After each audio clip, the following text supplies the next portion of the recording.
I've been telling you guys since the beginning, Pat McAfee does not fit with the rest of the worldwide leader in woke, ESPN. He was also accused of putting Pat McAfee in an uncomfortable position. And you're just gonna hang up on me, so I feel like... I'm not gonna hang up on you. It is what it is. What does that even mean? Nothing, Gabby.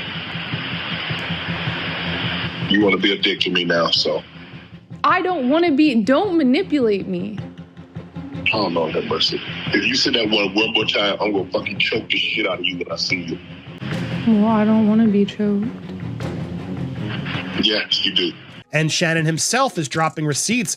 And I gotta say, this doesn't look good for his accuser at all. Let's set the stage. In one corner, we have ESPN, a network historically known for its connection to mainstream sports culture, conservative commentary, and a certain brand of corporate gloss. In the other, we have Pat McAfee, a man whose career embodies everything but the polished, safe broadcast environment ESPN has thrived in. From his wild days as a punter in the NFL to his current role as a disruptive, opinionated commentator, McAfee doesn't fit the mold of the typical ESPN personality. Yeah, I gotta be honest, I do see some similarities here to the Justin case. Look, Justin has now, and Johnny Depp to his credit as well. And that clash of styles? Well, it's felt more than ever today. Pat McAfee has been making waves ever since he joined ESPN. However, his latest headline-making reaction to the $50 million lawsuit filed against Shannon Sharpe adds an extra layer of unpredictability to his already controversial presence. So why is this headline so important? Because it's the intersection of sports, scandal, and public perception, and McAfee is right in the middle of it, offering his unapologetic take. Who are being falsely accused to drop their receipts in the most public and aggressive way possible, because if you don't, the PR can deem you guilty before you even get to a court of law. As soon as McAfee's live stream began, viewers flooded in, eager to hear how he'd tackle the explosive lawsuit involving Shannon Sharpe. The lawsuit alleges severe misconduct and is worth $50 million in damages. McAfee's response? No sugarcoating. He dove in with full force, blending hard-hitting commentary with a sense of skepticism about the legalities involved. And she says that she alleges that the rape was brutal, like it was very it was aggressive. His viewers weren't just tuning in to hear if he defends Sharpe. They were watching to see if McAfee could dissect the situation in a way that felt genuine, not rehearsed. He didn't disappoint. In his 90-minute commentary, McAfee struck a balance between giving an honest overview of the allegations and cautioning against a rush to judgment. Look, this is serious, but it's still an allegation, he said, reminding the audience that a lot of the evidence we're seeing in public is based on incomplete narratives. It's a simple truth, but one that's easy to forget in the world of instant media consumption. Now, this woman is alleging that Shannon Sharpe multiple times over the course of a 2-year relationship. The relationship that they had was sexual. Let's dive deeper into the lawsuit itself. The civil complaint was filed in Nevada last week, and it's not just your average lawsuit. It accuses Sharpe of serious misconduct, and McAfee didn't gloss over the specifics. The plaintiff claims emotional and professional harm due to Sharpe's alleged actions, while Sharpe's legal team calls the charges categorically false. The ambiguity surrounding the case is what makes it so compelling to the public. There are no easy answers here, only complex legal battles that could drag on for months. That they were in a they were in an actual relationship. They were in Vegas together. So when that happened, she had already kind of been, in this thing where he's verbally abusive, allegedly, but she thought that they were together. McAfee broke it down for viewers, emphasizing the legal complexities in a way that was understandable for those not versed in court jargon. This is a big deal, but it's still just allegations, McAfee repeated throughout his stream, reinforcing his stance that we should withhold judgment until all the facts are in. This moment was more than just about sports. It was a lesson in how public perception shapes narratives before legal outcomes are even decided. But let's not kid ourselves. While the legal battle rages on, public opinion is shaping the narrative. McAfee stressed that this lawsuit isn't just a matter for the courtroom, it's a media spectacle. He tells her and threatens her allegedly to say that he will, if she ever does that again. But the part of it, she says that she was allegedly raped twice and that it was very, very brutal. As soon as the lawsuit was filed, it hit the headlines, and now it's everywhere. Brands, fans, and sports networks are all taking sides.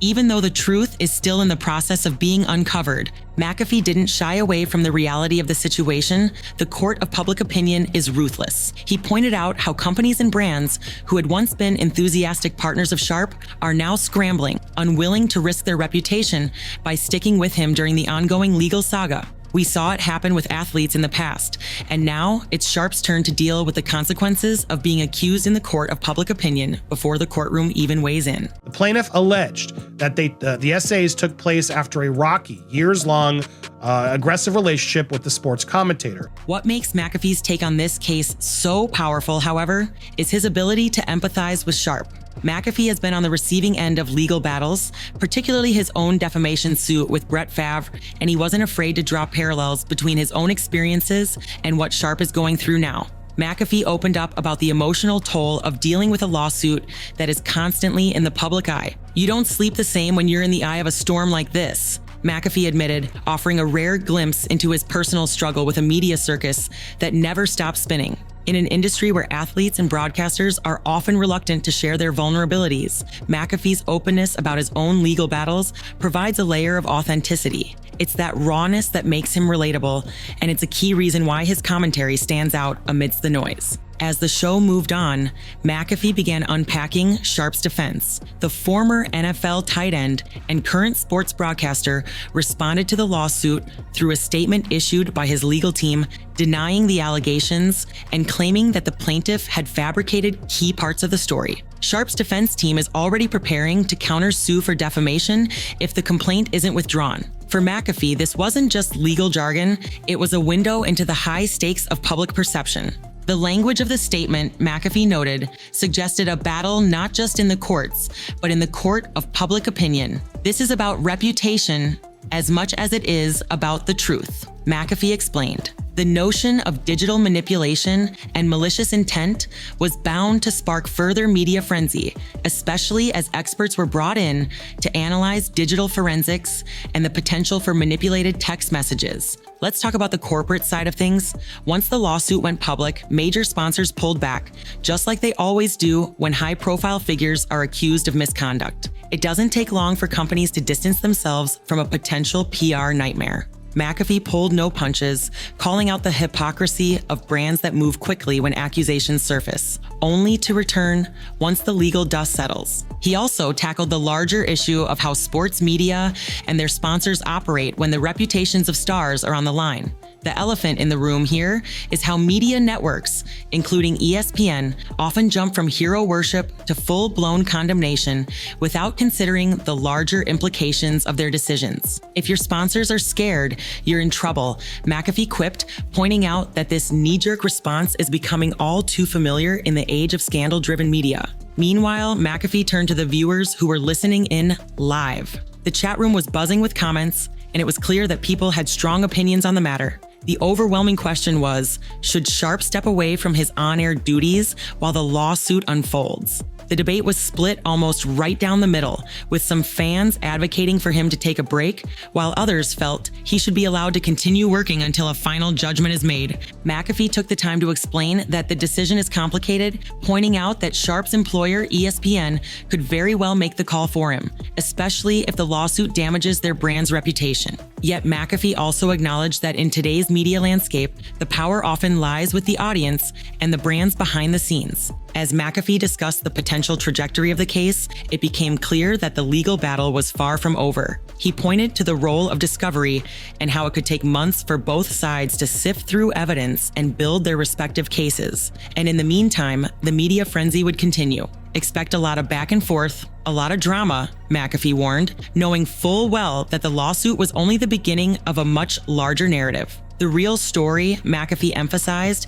wasn't just about who's guilty or innocent. It was about how the case would be litigated in the public eye. And as long as the media machine keeps running, viewers would stay glued to their screens, eager for the next chapter of this explosive saga. As McAfee wrapped up his broadcast, he left viewers with some sobering thoughts. The age of viral headlines and instant media is here to stay. And it's clear that a lawsuit like this one can send ripples through not just the legal system, but also the very fabric of modern media. McAfee pointed out how quickly narratives shift, how fast public opinion can swing, and how misinformation spreads like wildfire. In the end, McAfee called for more responsible journalism, something rare in the hyper-competitive world of sports media. He urged fellow broadcasters to stop sensationalizing sensitive topics just for clicks.